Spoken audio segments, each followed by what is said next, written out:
Alright, so this latest chapter of Dragon Ball Super was honestly a bit of an odd one. We had one of, if not the most brutal and violating display in all of Dragon Ball Super, an especially unique and creative fight for the series, and Goku, yet again, taking center stage against this new threat. With the previous chapter, after being repelled by Granola, Gas was furious. He'd power up and charge in against Granola repeatedly after being evaded time and time again. Gas may have become stronger, but the simple fact was Granola was more skilled and accustomed to his power. However, Granola's blows were not decisive enough, allowing Gas to close the divide and get used to him enough to get the upper hand. Yet to offset this, Granola would just continue to pull out a bunch of tricks, which included clones. Most definitely not a recipe for success by any means, as yet again, before long, Gas was able to overcome his tricks. Creating clones, as we would come to know from his fight against Goku, splits up Granola's power, and Gas knew this, making the whole numbers game less of an issue overall.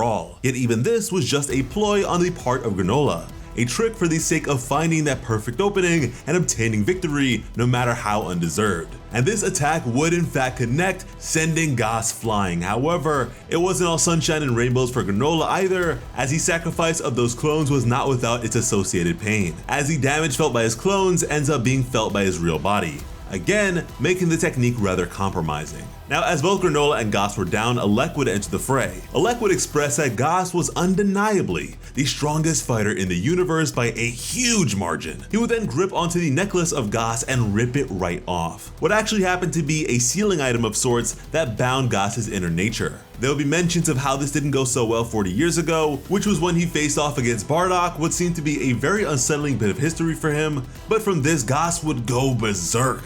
He was now a hulking monstrosity as horns now jettisoned from his forehead. From there, this newly enriched and enraged Gas would charge towards Granola at incredible speeds. Granola would do his best to evade, but it was no use. Gas clung onto his leg and tossed him around like a rag doll. The exchange to come from this point would be brutal. Granola did not stand a chance, and truly if this went on any longer, he would be done for. Vegeta would question how in the world Bardock managed to defeat Gas when he was like this, but Manito would admit that he had no idea as he was unconscious at the time. Gas's other siblings would commend his ferocity but implore him to get a grip and come back to his senses, from which point he struck the two of them as well, followed by the act of slamming himself headfirst into a nearby rock. He was in the midst of a hulking frenzy and was incapable of distinguishing friend from foe, yet Alec still had faith in him. Before long, Gas would make his way to the others and violate Vegeta first and foremost. He'd bestow upon him the very same brutal punishment afforded to Granola. That was until Goku came to his aid and Gas blocked him.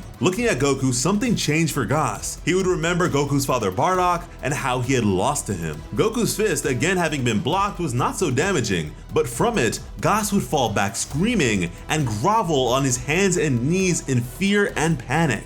Yet this would conclude once Alec reminded him of his promise never to lose again. From which point the form of Gas would condense. With his horns remaining present, Gas had awakened and was now truly the strongest in the universe. With this latest chapter, Gas would remain still for a moment before looking in the direction of Goku and Vegeta. His eyes would widen and flash, and with that, suddenly, their bodies felt incredibly heavy. This was some sort of spell they had placed on them that ran the risk of crushing them outright. From there, he was ready to kill them at the behest of his elder brother's command. However, that very same older brother of his would be in peril just a moment later as Granola appeared behind him, intent on exacting his revenge. But despite being surprised by this, Gas would go on to teleport his brother Alec elsewhere in an instant before Granola could deliver his fist. Now, lately in Dragon Ball, a bunch of enemies have been making use of some rather strange and unique abilities that, if not outright stated, are essentially the enactment of magic. Yet they're not all so consistent in any sort of universal theme, and so a lot of it honestly feels a bit silly because it's just out of nowhere. I'm curious if you guys feel the same way or not. Anyways, Granola was furious as, of course, Alec killed his mother. However, Alec was unfazed and would say that he allowed the boy to live. But Granola wouldn't hear it, as if it wasn't for the heaters, none of his people would have been killed. Granola would charge up an attack, but Alec really didn't care, expressing that Granola owes him his life. After all, they could have killed him at any point over the years, and this was the case even now, as out of nowhere, Gas would arise, kicking Granola's arms upwards until they viciously broke. As the Cerulean cried out in agony, Gas prepared twin finger beam attacks, both of which would target and puncture Granola's eyes. Arguably the most important aspect of his power set. Granola was now blinded. As he fell back, with the pain now being so severe that he couldn't even cry out, Elec would catch him. The crime lord would thank Granola for all his hard work over the years, then gifting him with the very same demise provided to his dear mother as he said farewell and shot Granola right through the back and out the stomach with a sinister smile on his face. This was horribly brutal. Good lord, I seriously don't know what came over Toyotaru with this one, but wow, this was really different. Dragon Ball Super as an anime was a whole lot more tame than its predecessors in terms of violence and battle damage, but boy oh boy have things changed. The Moro arc definitely opened up the floodgates, and I can't say I mind. This is some really interesting stuff, and I'm even more curious how this will all be when it makes its way to the anime. Elec would question if Goss minded that he was the one to finish Granola off, but Goss was unfazed as his interest in Granola was gone. Meanwhile, Goku was horribly frustrated and still unable to move a muscle. But from behind him would come a jolt of invigorating energy, enough for him to overcome this binding. Vegeta had without hesitation given Goku the very last bit of his energy, and that's because ultimately this was better than the both of them dying without a fight. This is 2 times in a row Vegeta has been selfless and given someone else glory in his stead. The previous time with Granola obviously didn't go so well.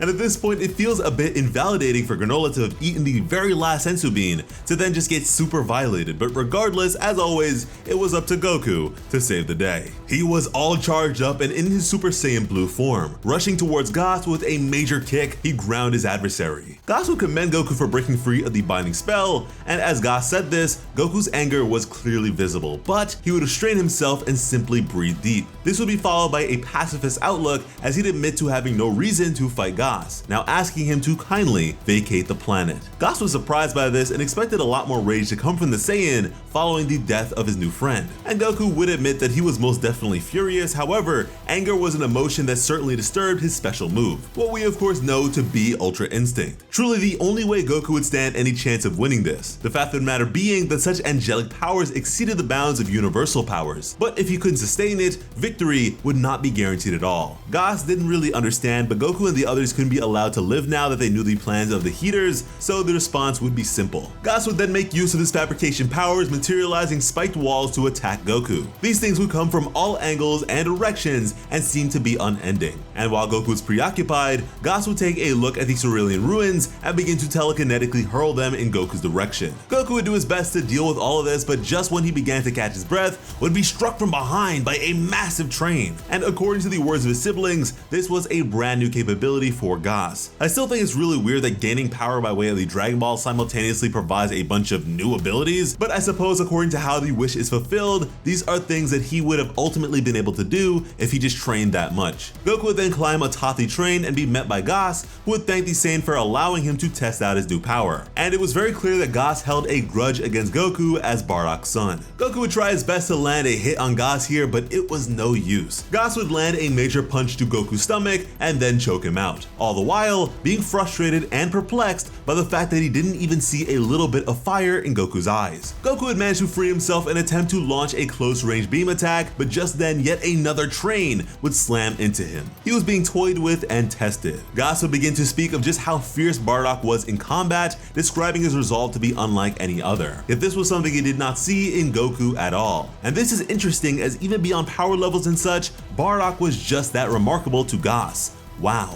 And I think it's important to note that Goku isn't even incorporating Ultra Instinct into his Super Saiyan form here. It didn't go so well against Granola, sure, but it would certainly be a step up from what he has going on right now. And if it's his rage barring him from doing so, I find that to be mighty fascinating, as to follow the earthly demise of Miras, Goku managed to bypass his aggression and anguish enough to tap into his white-haired Ultra Instinct form, but cannot now despite having trained so thoroughly in terms of its application with Whis. Not to mention the fact that he and Miras were a whole lot closer than he is with Granola, as he kinda just heard Granola's sad life story and the two decided not to kill each other. And so with all that in mind, I can't say it's definite by any means, but perhaps this may be on account of the conflicting nature of the power he had inherited from Vegeta. After all, the divine principles behind the powers of destruction and Ultra Instinct are diametrically opposed. The simultaneous use of both is what all gods of destruction strive to achieve, but to actually make use of such a thing and even master both sides to the fullest extent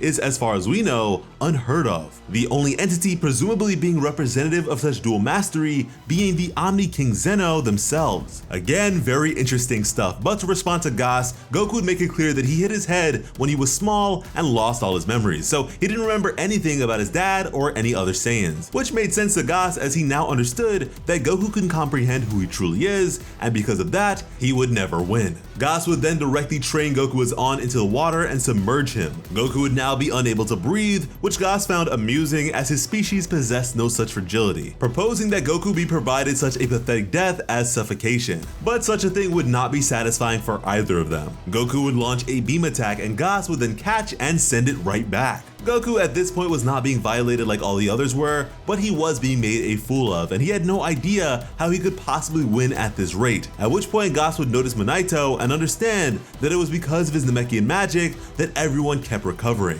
Thanks to him, Granola was still just barely alive. Now, mind you, Minaito's healing is pretty mediocre and couldn't save Granola's mother from the very same sort of injury, so things aren't looking so great. But to make matters worse, Gas would now set his sights on Minaito, deciding that he should be the first to die. But thankfully, Goku would intercept this attack and grab hold of Gas from behind, which he would follow up with a hostage instant transmission, and they were gone. From there, we would have Jocko on some random planet talking to a shopkeeper and eventually changing a light bulb for him. And in the next instant, Goku and Gas would land in the middle of this domestic farmer's market. Goku locked on to Jocko's position and brought Gas along with him. He had no idea where they were, but he would express that Gas would not be able to follow along with his version of the instant transmission, as Goku had been using the move for ages and it wasn't a simple one to master. The two of them then continued to fight, and Goku would question if Gas could truly follow him wherever he goes, as he would then teleport again, taunting him obviously. Gas would accept this challenge and teleport as well. So yeah, Goku has now resorted to a mixed game of hide and seek and tag. This arc of the story has certainly taken a rather bold turn, and I'm not really sure how I feel about it entirely, so I'll reserve my judgment for a later date. And you can be here when the time comes by subscribing to Plot Armor with notifications on. If you enjoy Western comics like Marvel and DC, you're in luck because we do have a brand new channel by the name of Plot Armor Comics where we cover all of that stuff, so check us out over there. And when it comes to bringing you some of the best Dragon Ball Super content on the platform, Plot Armor has you covered. As always, I'm Slice of Otaku. Thank you all so much for watching and have an awesome day. I love you.